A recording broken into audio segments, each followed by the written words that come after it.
இல்லாமல் அல்லாஹுடைய நல்லடியார்களே, பெரியவர்களே, சகோதர சகோதரிகளே, இன்றைய இந்த சிறப்பு பயனுடைய தலைப்பாக தவிர்க்க வேண்டிய 3 குணங்கள் என்ற தலைப்பின் கீழே சில செய்திகளை நாம் பார்க்க வேண்டும். பொதுவாக முஸ்லீம்களாக இருக்கக்கூடிய நாம் நம்முடைய ஒவ்வொருவருடைய இலக்கும் நாளை மறுமையிலே சொர்க்கத்தை அடைய வேண்டும் என்ற இலக்கு தான் ஒவ்வொரு முஸ்லீம்களுக்கும் இருக்கும். அந்த அடிப்படையில் சொர்க்கத்தை நேசிக்கக்கூடிய, சொர்க்கத்தை இலக்காக கொண்டிருக்கக்கூடிய நாம் அந்த சொர்க்கத்தை அடைவதற்குண்டான வழிமுறைகளை நாம் தெரிந்து கொள்ள வேண்டியது ஒவ்வொரு முஸ்லீமுடைய கடமையாக இருக்கிறது. அல்லாஹுடைய தூதரும் நமக்கு பல்வேறு வழிமுறைகளை நமக்கு சொல்லி காட்டுகின்றார்கள். இலகுவாக சொர்க்கம் அடைவதற்குண்டான வழிமுறைகளையும் இபாதத்துகளையும் நமக்கு சொல்லி தந்திருக்கின்றார்கள். இப்போ அந்த அடிப்படையில் தான் நாம் என்ன செஞ்சுட்டு இருக்கிறோம்? தொழுகிறோம், நோன்பு நோக்கிறோம், தர்மங்கள் செய்கிறோம். இது போன்ற நன்மையான காரியங்களை நாம் செய்வதெல்லாம் என்ன அடிப்படை? நாளை மறுமையிலே வெற்றி பெற வேண்டும், சொர்க்கத்தை அடைய வேண்டும். இப்போ அந்த அடிப்படையில் தான் இது போன்ற இபாதத்துகளை நாம் செய்து வருகின்றோம். அதே போன்று சில குணநலங்களையும் சில பண்புகளையும் அல்லாஹுடைய தூதரும் நம்ம இடத்திலே எதிர்பார்க்கின்றார்கள். இன்னென்ன பண்புகள் இருந்தால் சொர்க்கம் செல்லலாம், இன்னென்ன தவறான பண்புகளிலிருந்து நீங்கள் விலகி இருந்தால் அதுவும் உங்களை சொர்க்கத்திற்கு வழிவகுக்கும் என்று அல்லாஹுடைய தூதர் நமக்கு சொல்லி காட்டுகின்றார். இப்போ இந்த இரண்டையுமே நாம தெரிந்து கொள்ள வேண்டியது அவசியமாக இருக்கின்றது. நம்ம இடத்துல இருக்க வேண்டிய நல்ல பண்புகள், நல்ல குணங்கள் என்ன என்பதை அறிந்து கொள்ள வேண்டும். அல்லாஹ் எப்படியாப்பட்ட பண்பை, எப்படியாப்பட்ட குணநலங்களை இந்த மனித சமூகத்தில் எதிர்பார்க்கின்றான் என்பதை புரிந்து கொள்ள வேண்டும். எந்த பண்புகள் நம்ம இடத்துல இருந்தால் அல்லாஹ் நம்மை வெறுக்கின்றான் என்பதை நாம் புரிந்து கொள்ள வேண்டும். இப்ப அந்த அடிப்படையில் நம்ம இடத்துல இருக்கக்கூடாத சில பண்புகளை அல்லாஹுடைய தூதர் நமக்கு சொல்லி காட்டுகின்றார். இன்னும் கூடுதலான ஒரு செய்தி என்று சொன்னால், இந்த பண்புகள் இல்லாமல் நீங்கள் சொர்க்கம் வந்தீர்கள் என்று சொன்னால், நீங்கள் நாளை மறுமையை அடைந்தீர்கள் என்று சொன்னால் உங்களுக்கு சொர்க்கம் இலகுவாகும் என்று சொல்லக்கூடிய அளவிற்கு இந்த பண்புகளை நம்ம இடத்துல சொல்லி காட்டுகின்றார். அப்படி என்ன பண்புகளை நம்ம இடத்துல இருந்து தவிர்க்க வேண்டிய பண்புகள்? அல்லாஹுடைய தூதர் சொல்றாங்க, பெருமை, மோசடி, கடன். இந்த 3ஐயும் விட்டும் யார் நாளை விலகியிருந்த நிலையில் எவர் மரணம் அடைகின்றாரோ அவர் சொர்க்கத்தில் நுழைவார் என்று அல்லாஹுடைய தூதர் சொல்றாங்க. நாம வாழுகின்ற பொழுது இந்த 3 விஷயங்களிலும் இருந்து தவிர்ந்த நிலையில நம்முடைய மரணம் ஏற்பட்டால் அவர் நாளை மறுமையிலே சொர்க்கம் செல்வார் என்று அல்லாஹுடைய தூதர் சொல்றாங்க. இப்ப நாளை மறுமையை நம்மை சொர்க்கத்திற்கு கூட்டி செல்லக்கூடிய ஒரு தவிர்க்க வேண்டிய ஒரு பண்பு எதுன்னு பாருங்க. எவ்வளவு முக்கியமான ஒரு பண்பை நமக்கு அல்லாஹுடைய தூதர் விலகி இருக்க வேண்டும் என்று சொல்றாங்க பாருங்க.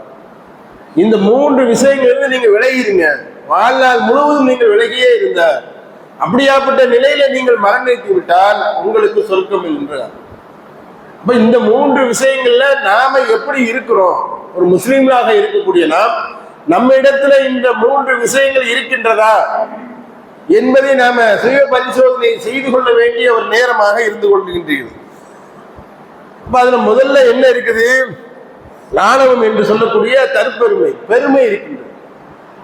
இந்த பெருமை என்பது ஒவ்வொரு மனிதர்களிடத்திலும் அது இயல்பாகவே ஒட்டிக்கொள்ளக்கூடிய ஒரு நிலையாக இருந்து, ஒரு பண்பாக இருந்து கொண்டிருக்கின்றது.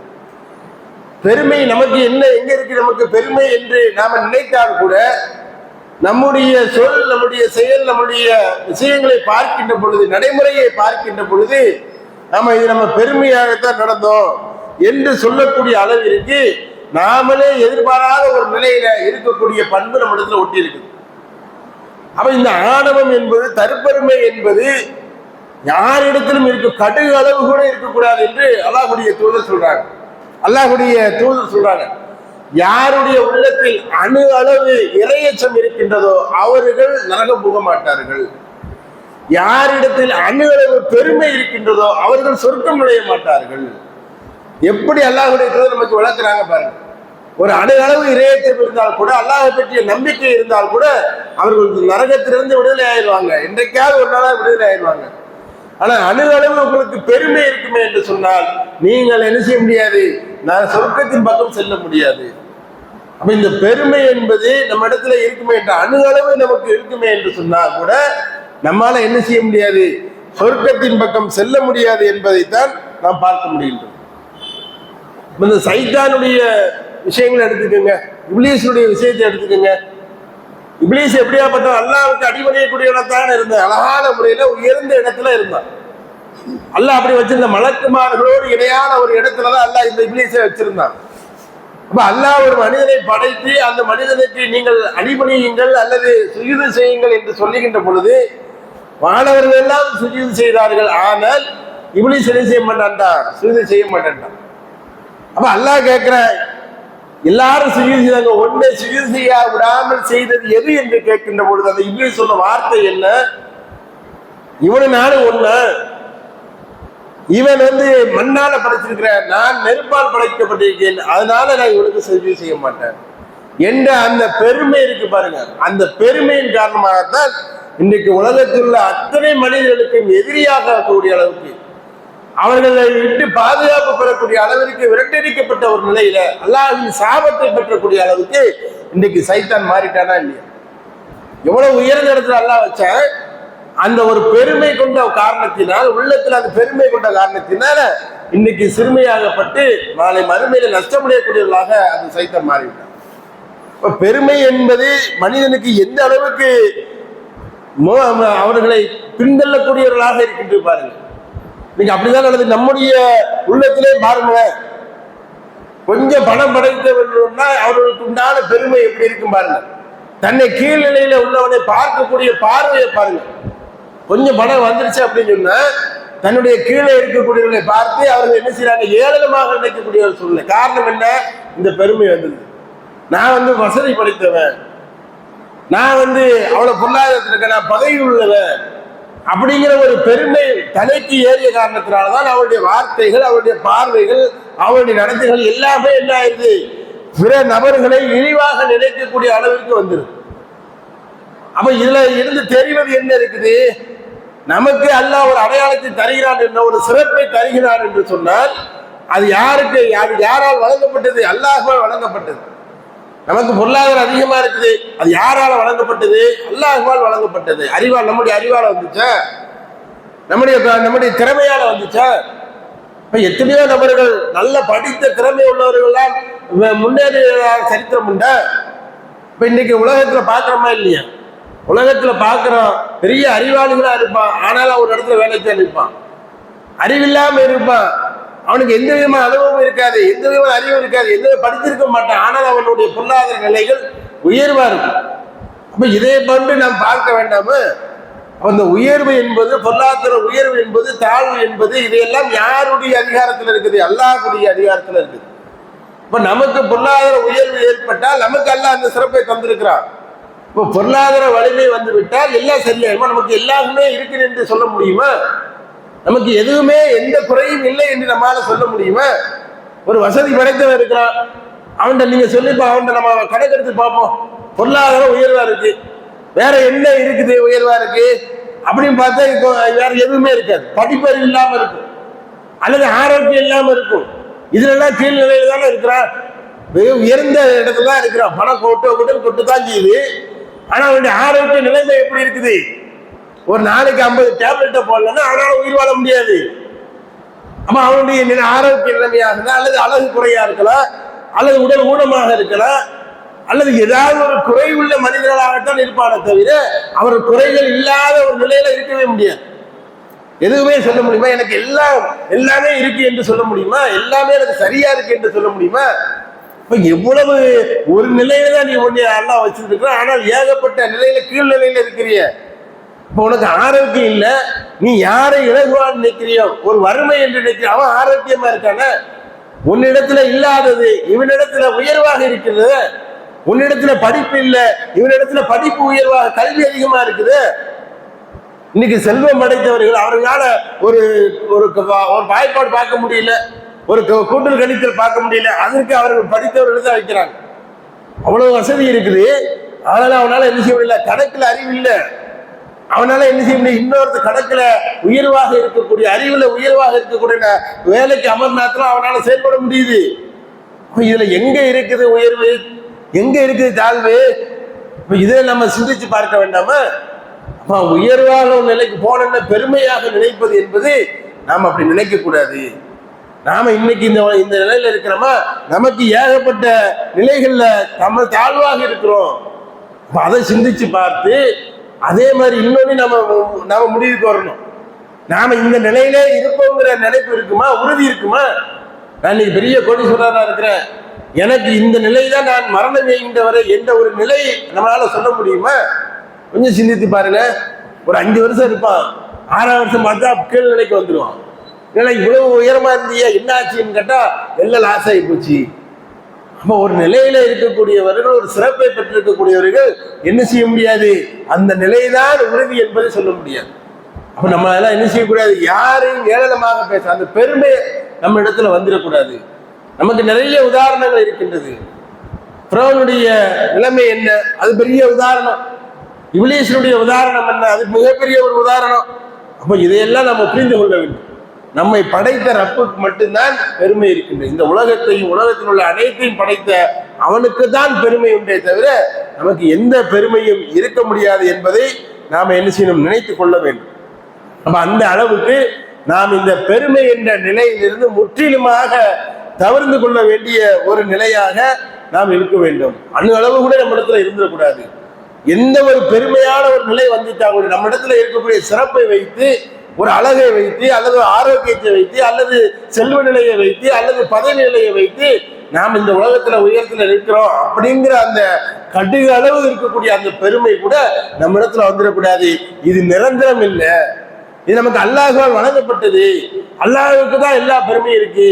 அதனால நமக்கு இருக்கலாம், நாளைக்கு பறிக்கப்படலாம், இதனால இதை விட உயர்ந்த நிலைக்கு போகலாம் என்ற ஒரு நிலை தான் நமக்கு ஏற்படுமே தவிர, அதே போன்று நம்ம இடத்திலும் இருந்து எந்த குறையும் இல்லை என்ற நிலைப்பு வந்துடக்கூடாது. இன்னைக்கு அதான் நிறைய பேருக்கு என்ன நிலைப்பு அதானே, இந்த கௌரவம் வந்துருச்சுன்னா, அந்த திமிரு வந்துருச்சுன்னா என்ன ஆகும், எல்லாத்தையும் சகட்டு மேனிக்கு பேசுறது. நம்ம இடத்துல பொருளாதாரம் இருக்குல்ல அப்படிங்கிற மாதிரி நினைத்து கொண்டு சக மனிதர்களை இழிவாக பேசுது, தாய்ந்தரை இழிவாக பேசுது, சகோதரனை இழிவாக பார்க்கிறது. நான் என்னுடைய குடும்பத்தை நான் தான் என்ன செஞ்சிருக்கிறேன், இன்னைக்கு உயர்ந்த பதவியில் இருக்கிறேன் அப்படிங்கிற ஒரு கௌரவம். யார் எந்த உறவுகளையும் ஒரு இலகுவாக நினைக்க வேண்டியது. ஒரு சலாம் சொன்னா கூட அரை சலாம் தான் நம்ம பதில் வரும். சலாம் அலைக்கும் அப்படின்னு சொன்னா அப்படிங்கிற மாதிரிதான் வருங்க தவிர ஒரு முகப்பத்தாக வந்து செய்யாது வராது. நம்ம எதிர்நோக்கி நம்மளுடைய மீது அன்பு செலுத்தக்கூடிய அளவிற்கு உண்டான ஒரு பதிலாக வராது. என்ன காரணம், அதுக்கு உண்டான காரணம் என்ன? இப்ப நாம உயர்ந்த நிலையில இருக்கிறோம், இது நமக்கு நம்மளாலதான் வந்திருக்கிறோம், நம்ம அறிவை கொண்டு வந்திருக்கிறோம், அதனால நாம உயர்ந்த நிலையில இருக்கிறோம். இவர்களெல்லாம் அவர்களுக்கு கிடைக்கவில்லை, அதனால அவர்கள் தாழ்ந்த நிலை என்று நினைக்கின்றோம். இப்ப நம்ம இடத்துல குறைகள் இருக்கின்றது, நாம அதை சிந்திச்சு பார்க்கணும். என்னென்ன குறைகள்லாம் நம்ம இடத்துல இருக்குது. ஒரு நிறை இருந்தால் கூட இவ்வளவு குறை இருக்கிறோம், நம்மளுக்கு என்ன குறை இருக்கின்றதோ அதில் நிறைவு வைக்கக்கூடியவர்களும் இருக்கின்றார்கள் என்பதை என்ன செய்யணும், புரிந்து கொள்ள வேண்டும். நம்ம பெருமை என்பது அல்லாஹ்வுக்கு மட்டும்தான் உரியதாக இருக்க வேண்டும். பெருமை என்பது நம்ம இடத்துல அணு அளவு கூட இருந்து விட்டால் கூட அது நம்ம இடத்துல நாளை மறுமையிலே சொர்க்கம் செல்வதற்கு மிகப்பெரிய தடையாக இருக்கும் என்பதை நாம என்ன செய்யணும், புரிந்து கொள்ள வேண்டும். அதே போன்று அடுத்தபடியாக இருக்கக்கூடியது இந்த மோசடி என்று சொல்லக்கூடியது. மோசடி நீ பாருங்க, இவ்வளவு இலகுவா ஆயிப்போச்சு பாருங்க. அது மோசடி, நாம ஒருத்தர் மோசடி செய்யறோம் என்று நினைப்பு கூட தெரியாம என்ன செய்யறாங்க, அதை இலகுவாக அசால்ட்டா பண்ணிடுறாங்க. இன்னைக்கு வியாபாரத்துல பாருங்களேன், ஒரு அந்த பொருளை பற்றிய தரம் அவனுக்கு தெரியும், இந்த பொருள் இவ்வளவுதான் அப்படிங்கிறது தெரியும். ஆனாலும் கூட அதை நிறைவாக சொல்லி மோசடி செய்யறாங்களா இல்லையா? அந்த பொருளை பத்தி நல்லா தெரியுது, 200 ரூபாய்க்கு தான் போகுங்கிறது தெரியும். ஆனாலும் நம்ம அவங்க என்ன சொல்றது, இந்த மாதிரி பொருள் உலகத்துல இல்லைம்மா, எங்கிட்ட இருக்க மாதிரி வேற யாருக்கும் நீ வாங்க முடியாது, அந்த அளவுக்கு தரமா இருக்குது. அவன் 300 ரூபாய்க்கு தருவான், அல்லது 500 ரூபாய்க்கு, அல்லது 100 ரூபாய்க்கு தருவான். ஆனால் நான் 300 ரூபாய்க்கு ஏன் கொடுக்குறோம்னா என் பொருளா தரம் இருக்குது.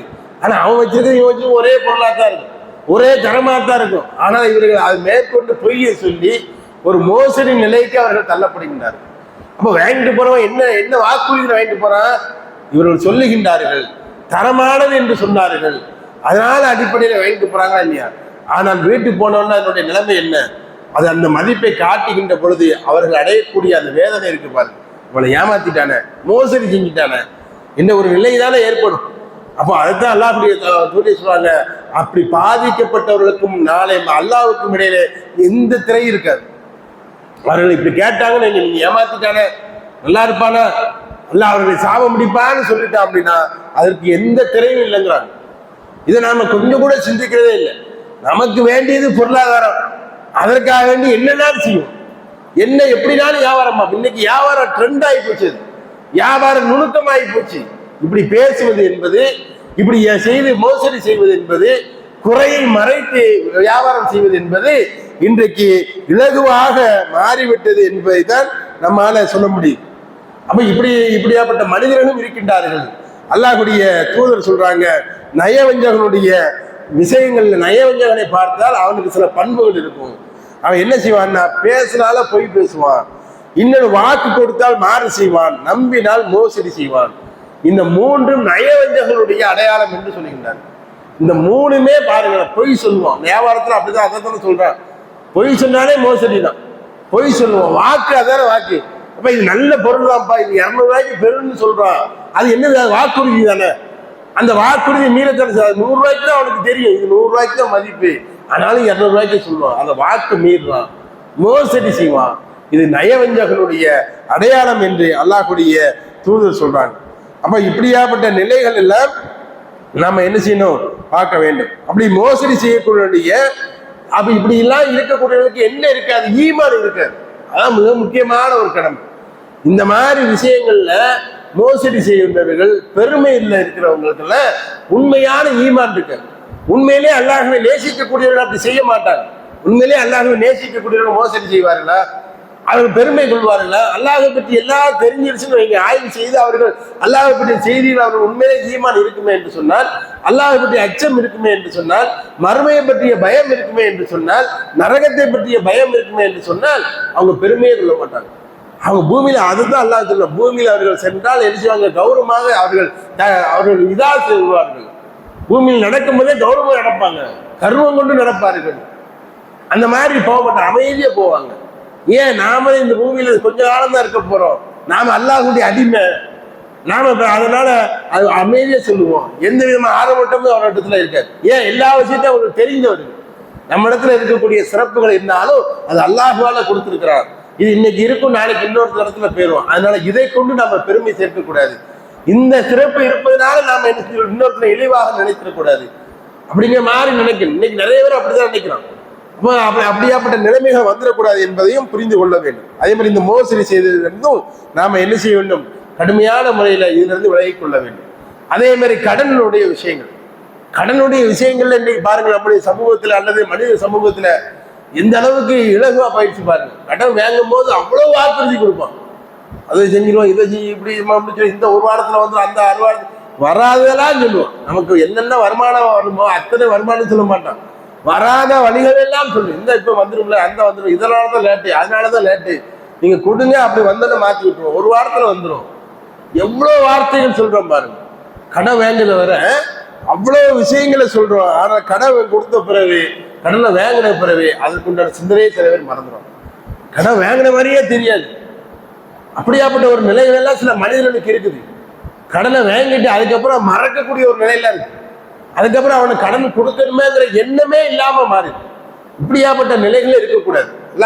அல்லாஹ் சொல்றான், யார் கடனை அடைக்க வேண்டும் என்ற நினைப்புல கடன் வாங்குகின்றார்களோ அவர்களுக்கு என்ன செய்வான், அல்லாஹ் அந்த கடனை அடைப்பதற்குண்டான வழிமுறையை ஏற்படுத்துவான். யார் கடனை அடைக்கக்கூடாது, அது கடனை கொடுக்க கூடாது என்ற, திருப்பி செலுத்தக்கூடாது என்ற நிலையில இருக்கிறாரோ அவர்களுக்கு அல்லாஹ் என்ன செய்வானா, கடைசி வரை அந்த நிலையிலே இருக்கும்.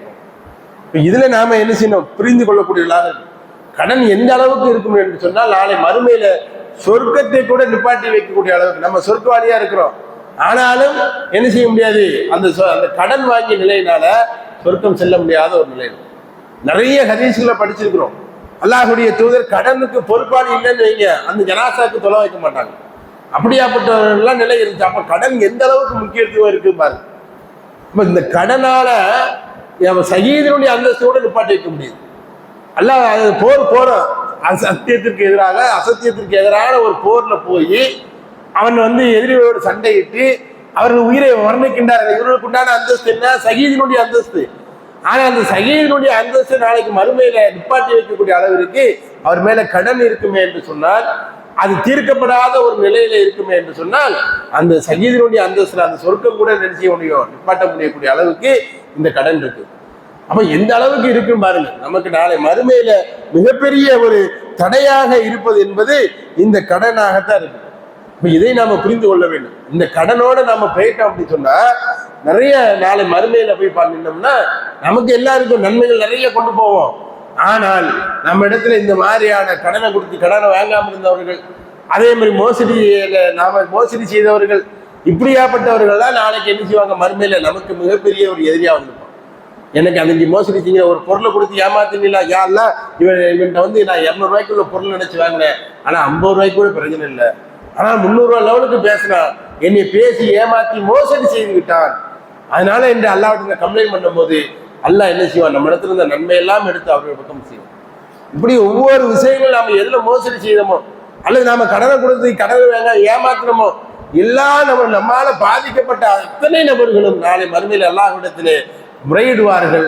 அந்த முறைகளுக்கு ஏற்ப நம்மிடத்திலிருந்து நன்மைகள் என்ன செய்யும், பறிக்கப்படும், எடுத்து அவர்களிடத்திலே கொடுக்கப்படும். இறுதியாக நாம் சொர்க்கத்திற்கு உள்ளவர்களாக நம்ம மறுமைக்கு சென்று நம்ம இடத்திலிருந்து எல்லா நன்மைகளும் பிடிக்கப்பட்டு திவாலானவர்களாக நாம் இருக்கக்கூடிய ஒரு நிலை ஏற்படும். கொஞ்சம் சிந்தித்து பாருங்க.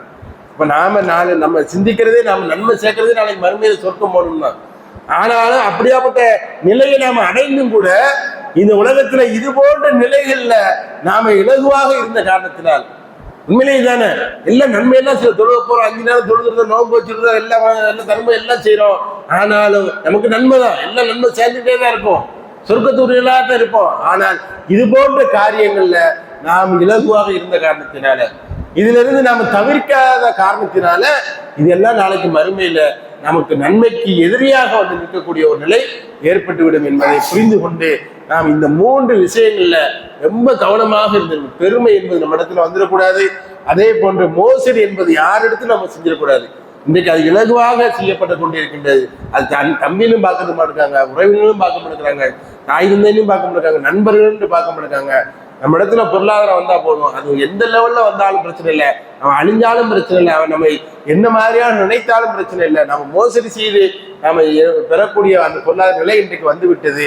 அப்ப அந்த மோசடியிலிருந்து நாம் மீளக்கூடியவர்களாக இருக்கணும். அவர்களுடைய துவாவிற்கு நாம் பயப்படக்கூடியவர்களாக இருக்கணும். அவன் அல்லாஹ்விடத்துல கையேந்திட்டோம்னா நமக்கு மிகப்பெரிய ஒரு அழிவு இருக்கிறது என்பதை புரிந்து கொண்டு இந்த 3 விஷயங்கள், அதே மாதிரி கடனை வாங்குகின்ற ஒரு சூழ்நிலை ஏற்பட்டால், நிர்பந்தம் ஏற்பட்டால், அது அல்லாஹ்விடத்திலே சொல்லி, அல்லாஹ் இந்த கடனை உடனடியாக அடைக்கக்கூடிய அந்த மனப்பக்குவத்தை இருக்கக்கூடிய அல்லாஹ் என்று கேட்டுவிட்டு நம்ம கடனை வாங்கணும்னு சொன்னா அதற்கு அல்லாஹ்வே பொறுப்பாளியாக இருக்கின்றான் என்பதையும் நாம் புரிந்து கொண்டு இந்த 3 நிலைகளில் இருந்தும் நாம் என்ன செய்யணும், தவிர்ந்து கொள்ளக்கூடியவர்களாக இருக்க வேண்டும் என்று கேட்டுக்கொண்டு என்னுடைய உரையை நிறைவு செய்கிறேன். வாய்கிறதமான அல்ஹம்துலில்லாஹி ரப்பில் ஆலமீன். அஸ்ஸலாமு அலைக்கும் வரஹ்மத்துல்லாஹி வபரகாத்துஹு.